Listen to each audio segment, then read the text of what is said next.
untuk umat dari zaman Rasulullah SAW sampai hari kiamat. Nah, maka mungkin kita ambil satu pelajaran saja dari Al-Isra wal Mi'raj. Di dalam Al-Isra wal Mi'raj kita tahu yang pertama yaitu Al-Isra. Kata Al-Isra ini adalah perjalanan malam. Itu Al-Isra, yaitu apa? Perjalanan malam. Sara yasri, ketika kita pakai fi'il Sara yasri berarti orang ketika perjalanan malam itu Sara. Tapi ketika perjalanannya pagi berarti itu safar. Nah, itu. Kemudian kalau Al-Mi'raj yaitu tangga. Itu dalam sejarah, artinya secara bahasa. Dan kata Al-Isra secara agama Islam artinya adalah perjalanan Rasulullah SAW dari Makkah ke Al-Masjid Al-Aqsa atau kota Al-Quds. Dan Al-Mi'raj yaitu Rasulullah SAW ketika naik dari Al-Masjid Al-Aqsa ke langit, 7 langit sampai ketemu Allah Subhanahu wa Ta'ala. Di dalam perjalanan Al-Isra wal Mi'raj, ketika Rasulullah SAW berjalan sama Jibril, Rasulullah SAW haus, ingin minum. Ingin apa? Minum. Ketika minta air atau minta minum dari Jibril, malaikat Jibril bawa kepada Rasulullah SAW 3 minumannya. Yang pertama air, yang kedua susu, yang ketiga khamar. Tapi Rasulullah SAW memilih apa? Memilih susu. Kata Sayyidina Jibril, jika seandainya wahai Muhammad memilih air, la ghariqat ummatuka, umatmu akan tenggelam. Itu ketika Rasulullah memilih air. Dan ketika engkau yang Muhammad misal milih khamar, la ghawat ummatuka, umat kamu akan menjadi umat yang sesat. Karena milih apa? Milih khamar. Tapi kata Sayyidina Jibril, tapi wahai Muhammad kamu milih fitrah. Fitrah itu tabiat yang standar. Kita ambil apa? Ini adalah gambaran yang pertama dari apa? Dari perjalanan Al-Isra wal Mi'raj. Karena banyak gambaran Rasulullah SAW dilihat oleh Allah Subhanahu wa Ta'ala. Nah, tapi kenapa Allah Subhanahu wa Ta'ala memilih gambaran yang pertama yaitu ajaran fitrah, ajaran tabiat, orang manusia yang normal, manusia yang standar. Manusia yang standar ini adalah manusia yang mengikuti ajaran Allah Subhanahu wa Ta'ala. Itu manusia yang standar. Karena Allah Subhanahu wa Ta'ala berfirman dalam Al-Quran, la yukallifullahu nafsan illa. Semua perintahan Allah Subhanahu wa Ta'ala masih dalam estimasi manusia. Masih dalamnya. Semua manusia bisa ikuti perintahan Allah Subhanahu wa Ta'ala dan tidak ada sulit, tidak ada susahnya. Manusia yang sesat, yang tidak mau ikuti ajaran Allah Subhanahu wa Ta'ala, berarti manusia ini yang di luar normal. Tidak mau apa? Tidak mau ikuti normal. Contohnya, Allah Subhanahu wa Ta'ala ketika manusia kan menciptakan dalam manusia syahwat. Syahwat itu adalah untuk makan, untuk minum, untuk nikah. Semua ini ada apa? Allah Subhanahu wa Ta'ala menciptakan dalam manusia. Ketika misal kita ambil syahwat minum, Allah Subhanahu wa Ta'ala memperboleh kepada manusia untuk minum apa saja. Tapi ada beberapa minum nggak boleh. Ada beberapa minum nggak boleh. Nah, jika manusia itu melewati perbatasan yang Allah Subhanahu wa Ta'ala berikan, berarti ini keluar dari fitrah, dari tabiat. Allah Subhanahu wa Ta'ala ini kepentingannya untuk apa? Saja aja ya, repot-repot. Allah Subhanahu wa Ta'ala memberikan jalur yang mudah, nggak usah repot.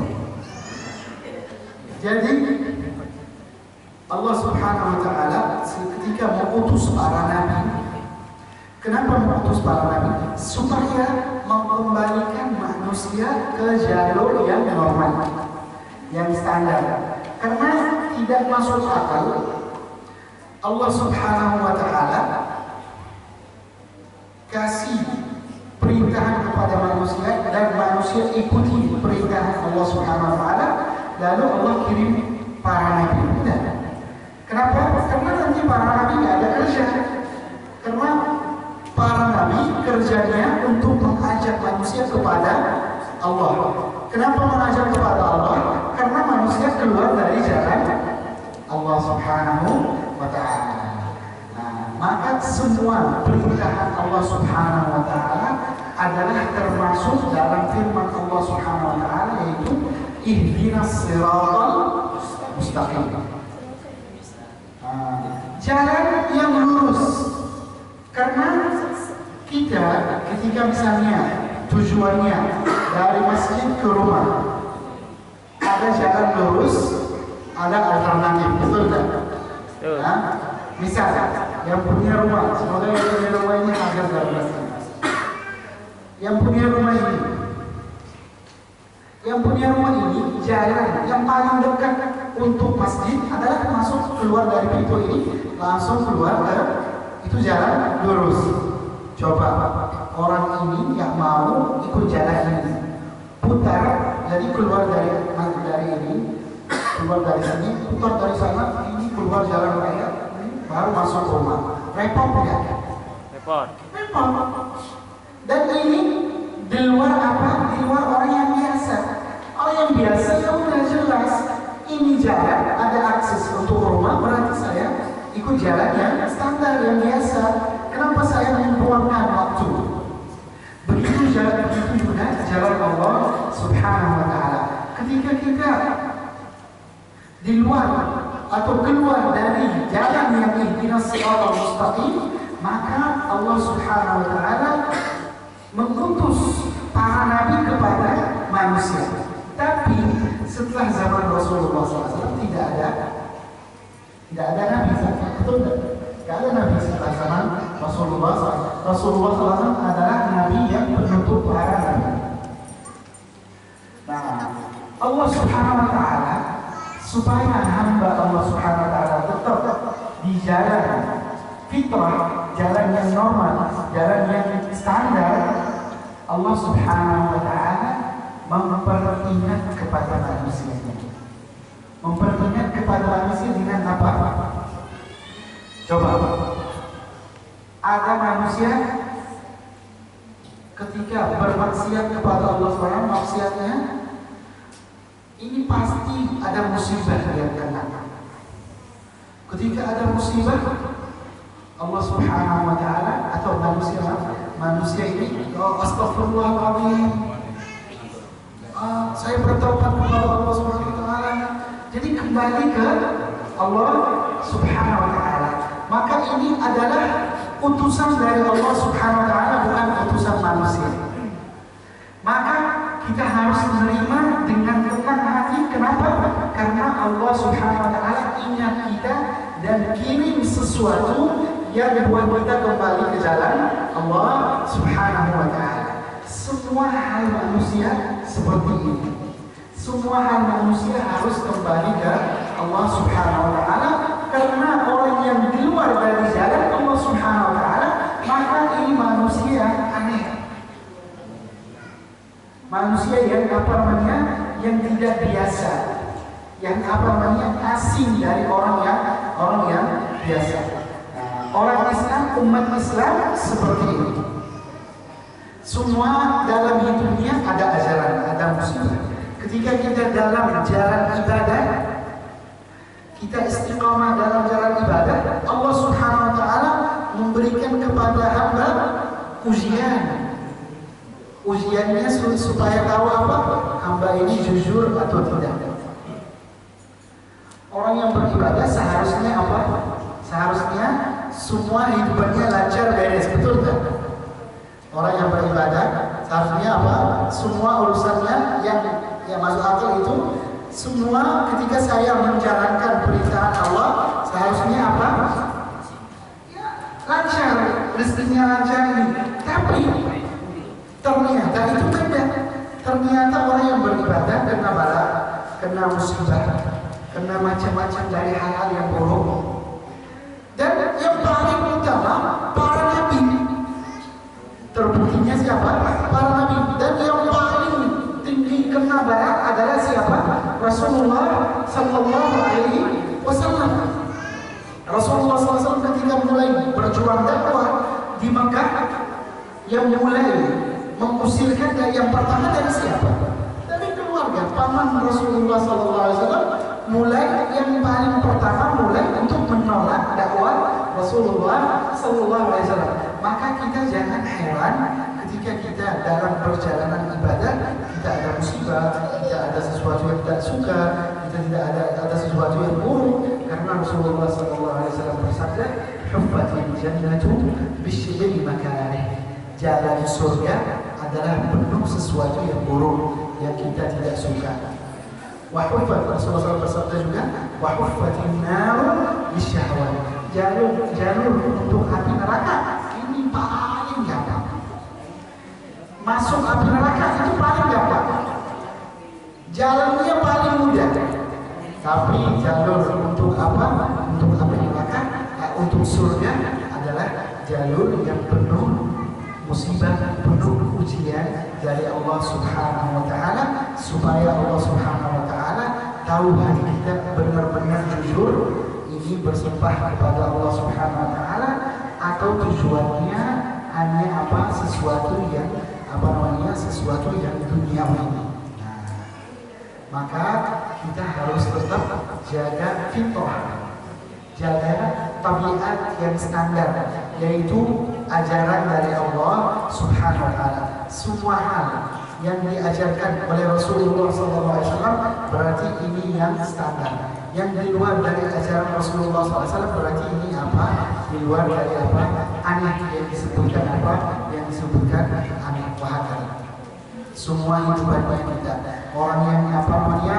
Yang bermaksiat itu orang yang aneh, yang tidak ikut jalan Allah Subhanahu wa taala. Allah Subhanahu wa taala berfirman, "Wa anna hadhihi sabili fattabi'uha wa la tattabi'us subul." Nah, Allah Subhanahu wa taala berfirman, ini adalah jalanku, perintah kepada Rasulullah SAW bersabda kepada hamba, ini adalah jalanku, maka ikuti langkahku, wala tattabi'us subul, dan jangan ikut jalan-jalan orang lain.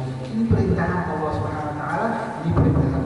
Ini adalah pelajaran yang pertama dari perjalanan Al-Isra wal Mi'raj. Dan yang kedua yang kita penting kita ambil dari pelajaran Al-Isra wal Mi'raj adalah as-salat. Salat itu, kata salat dalam bahasa Arab adalah silah. Silah itu sambung, hubungan antara hamba dan Allah Subhanahu wa taala. Hubungan ini antara hamba dan Allah Subhanahu wa taala ini harus memenuhi dua hal. Hal yang pertama adalah yang zahir. Yang zahir itu apa? Syarat dan rukun. Ibadah ini apapun, ibadah itu harus ada syarat dan rukun. Apapun ibadahnya, dan ibadahnya secara zahir tidak sah kecuali memenuhi rukunnya, yaitu rukun-rukun dan syarat-syaratnya. Dan ada secara batin, yaitu ruh ibadah. Ruh ibadah itu apa? Kalau dalam sholat khusyuk, kita harus berkhusyuk dalam sholat. Kenapa? Jika manusia sholat syaratnya lengkap, rukunnya lengkap, tapi khusyuk tidak ada, berarti ini salat malaikat mencatat bahwa si fulan sehari ini salatnya lengkap. Tapi apakah terima oleh Allah Subhanahu wa taala atau tidak? Tidak. Maksudnya terima apa? Ada pahala kita atau tidak? Tidak. Kenapa? Karena kurang apa? Kurang khusyuk. Nah, dan ada buah ketika salat kita lengkap, memenuhi syarat, memenuhi rukun, memenuhi secara batinnya itu khusyuk, ada buah kita dapat dari salat, yaitu apa? Hubungan kita sama Allah Subhanahu wa taala. Coba manusia umat Islam yang salatnya syaratnya dan rukunnya lengkap, khusyuknya ada. Ini dalam lindungannya selama hari ini.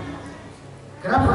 Allah Subhanahu wa taala, Rasulullah SAW bersabda, "As-salawatul khamsu mukaffiratun lima bainahuma." Salat 5 waktu ini mengampunkan dosa antaranya. Ketika kita bermaksiat antara salat 5 waktu, ketika kita salat berikutnya, dosa yang sebelumnya diampun oleh Allah Subhanahu wa taala, tapi ketika syaratnya syaratnya ada, yaitu zahir dan batin. Kenapa? Karena Allah Subhanahu wa taala berfirman, "Inna salata tanha 'anil fahsya'i wal munkar."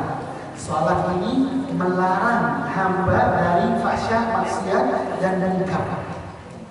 Ini buah salat. Kita menahan diri, bisa menahan diri dengan wasilah salat dari apa? Dari maksiat Allah Subhanahu wa taala. Maka kita perlu apa? Sadar ketika kita mau salat, sampai kapan kita masuk salat? Urusan dunia semua masuk. Sampai ada satu orang itu gimana? Ada kehilangan sesuatu, kehilangan uang atau kehilangan apa? Supaya ingat taruhnya di mana, beliau salat 2 rakaat supaya ingat. Jadi cara untuk ingat ini 2 rakaat. Coba seperti apa? Sampai dunia masuk menjadikan apa? Salat itu menjadi wasilah untuk apa? Untuk dunia. Itu.